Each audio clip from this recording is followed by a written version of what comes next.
Welcome back to your daily market briefing. I am your host, and we are kicking off the week by analyzing a powerful resurgence in risk appetite that swept through Wall Street on Friday. After a choppy start to the month, the bulls are firmly back in control, driving the major indices to fresh highs as the artificial intelligence trade catches a second wind. We are seeing a distinct rotation back into technology, while pockets of the consumer sector are showing significant cracks. Let us begin with the market dashboard to set the scene for the trading week ahead. It was a banner finish for equities on Friday. The S&P 500 climbed almost 1%, adding 60 points to close at 6,834, putting it within striking distance of the 7,000 milestone. The Dow Jones Industrial Average held its ground above the 48,000 mark, rising 183 points to close at 48,135. But the real story was the Nasdaq Composite, which surged 1.3%, gaining over 300 points to finish at 25,346. In the bond market, we are seeing yields inch slightly higher as traders calibrate their expectations for the Federal Reserve. The yield on the benchmark 10-year Treasury note has settled at 4.14%. Meanwhile, commodities remain mixed. West Texas Intermediate crude is stabilizing but remains under pressure, trading at $56.52 a barrel, which is near the lower end of its 52-week range.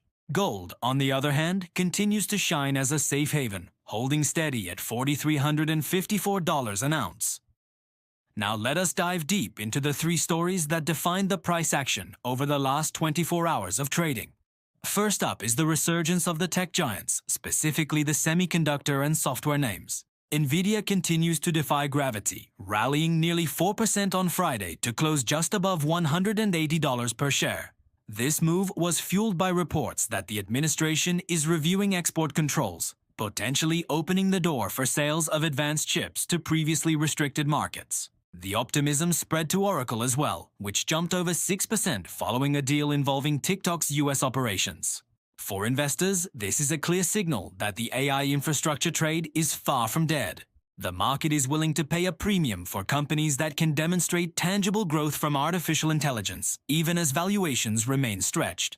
Our second story is a stark contrast to the tech euphoria and comes from the consumer discretionary sector. Nike, the global sportswear giant, saw its stock plummet more than 10% in a single session, its worst day in months. The sell-off was triggered by a disappointing earnings report that highlighted weaker-than-expected revenue in the Greater China region. Investors were spooked not just by the sales miss, but by the company's warning that gross margins are being squeezed by higher tariffs and supply chain costs. This is a critical red flag for the broader retail sector. It suggests that the global consumer is becoming more selective, and brands that rely heavily on international growth are facing increasing headwinds. Finally, we are tracking a major developing story in the world of mergers and acquisitions. Private equity firms are deploying capital aggressively before the year ends.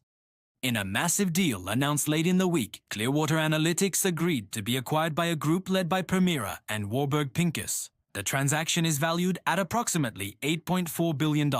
This comes alongside news that Champion Iron is launching a cash tender offer to acquire Rana Gruber. For the market, this wave of deal-making is a bullish indicator. It signals that institutional money managers see value in current market prices and are willing to commit billions of dollars to take companies private. This kind of M&A activity often puts a floor under stock prices as investors speculate on who might be the next takeover target. Looking ahead to the rest of the week, trading volumes are expected to thin out as we approach the Christmas holiday. However, investors cannot afford to tune out just yet. All eyes will be on the upcoming GDP report, which will offer the final word on economic growth for the quarter. A strong number could reinforce the soft landing narrative, while a miss might reignite recession fears. That is your update for this morning. We will be tracking the pre-market action closely to see if this tech rally has legs to run into the holiday. Be sure to subscribe so you are alerted the moment our next deep dive goes live. I will see you then.